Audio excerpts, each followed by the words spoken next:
नमस्कार साथियों, Hindi prime education में आप लोगों का स्वागत है।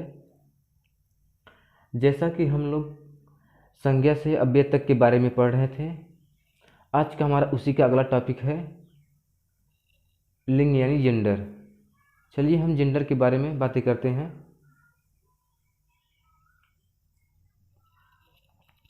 पहले देखते हैं जेंडर की परिभाषा। लिंग का शाब्दिक अर्थ है चिन्ह या पहचान का साधन।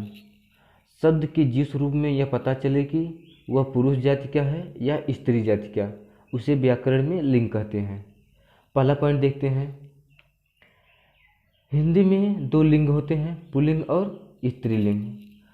प्रत्येक संज्ञा शब्द या तो पुल्लिंगवाची होगा या अथवा स्त्रीलिंगवाची, क्योंकि बिना लिंग से जुड़े वाक्य वह वाक्य में प्रयुक्त नहीं हो सकता। वाक्य में क्रिया का रूप संज्ञा के लिंग तथा वचन के अनुसार बदलता है। जैसे घोड़ा दौड़ता है, इसका स्त्रीलिंग हो जाएगा घोड़ी दौड़ती है। अगला हेडिंग देखते हैं।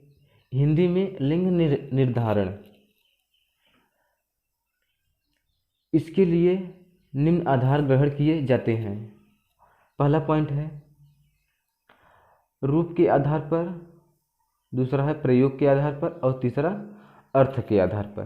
तो हम पहला पॉइंट देखते हैं रूप के आधार पर। रूप के आधार पर लिंग निर्णय का तात्पर्य है शब्द की व्याकरणिक बनावट, शब्द की रचना में किन प्रत्ययों का प्रयोग हुआ है, इसे आधार बनाकर शब्द के लिंग का निर्धारण किया जाता है। जैसे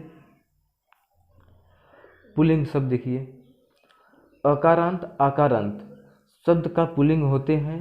जैसे राम, सूर्य, क्रोल, समुद्र, चीता, घोड़ा, कपड़ा, घड़ा आदि। ये सभी अकारांत शब्द पुल्लिंग शब्द हैं। अगला पॉइंट है वे भाववाचक संज्ञा जिनके अंत में त्व, व, य होता है, वे प्रायः पुल्लिंग होते हैं। जैसे गुरुत्व हो गया, गौरव, शौर्य आदि। तीसरा पॉइंट है जिन शब्दों के अंत में आवा, ना जुड़े होते हैं वह भी प्रायः पुल्लिंग होते हैं। जैसे बुढ़ापा, मोटापा, बचपन, घुमाओ, बुलावा और पागलखाना। ये सभी क्या थे? पुल्लिंग शब्द। और देखिए स्त्रीलिंग शब्द देखिए, आकारांत शब्द स्त्रीलिंग होते हैं। जैसे लता, रमा, ममता, ये स्त्रीलिंग है। इकारांत शब्द भी प्रायः स्त्रीलिंग होते हैं। जैसे रीति, तिथि, हानि, ये सभी स्त्रीलिंग है। इसके कुछ अपवाद भी हैं, जैसे कवि हो गया और रवि, ये पुल्लिंग है। स्त्रीलिंग के प्रत्यय देखिए, स्त्रीलिंग के प्रत्यय कौन कौन से होते हैं। पुल्लिंग शब्द को स्त्रीलिंग बनाने के लिए कुछ प्रत्यय को शब्द में जोड़ा जाता है, जिसे स्त्रीलिंग प्रत्यय कहते हैं। देखिए संस्कृत के स्त्री प्रत्यय आ, आनी, इन, ये सभी संस्कृत के स्त्री प्रत्यय हैं। देखिए छात्र में अगर हम आप प्रत्यय जोड़ देंगे हो जाएगा छात्रा, और महोदया में आप प्रत्यय जोड़ेंगे तो हो जाएगा महोदया। आनी का देखिए इंद्र का, इंद्र में हम आनी प्रत्यय जोड़ देंगे ये हो जाएगा इंद्राणी, और रुद्र में आनी प्रत्यय जोड़ेंगे तो ये हो जाएगा रुद्राणी। इसी प्रकार इनी का देखते हैं, योगी का अगर हम इनी प्रत्यय जोड़ देंगे योगी में तो ये हो जाएगा योगिनी। और यक्ष का देखिए, यक्ष में अगर हम इनी प्रत्यय जोड़ देंगे तो ये हो जाएगा यक्षिनी।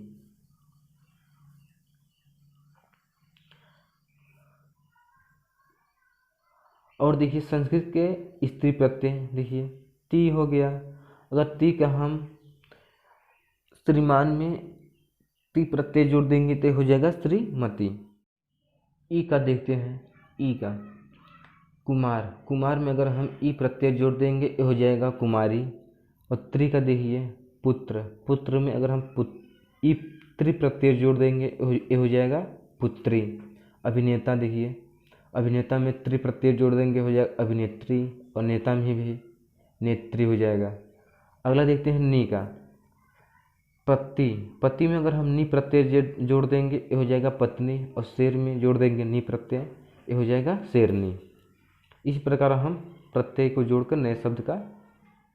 दूसरा पॉइंट देखते हैं प्रयोग के आधार पर। प्रयोग के आधार पर लिंग निर्णय के लिए संज्ञा शब्द के साथ प्रयुक्त विशेषण कारक चिन्ह एवं क्रिया को आधार बनाया जा सकता है। जैसे अच्छा लड़का, अच्छी लड़की।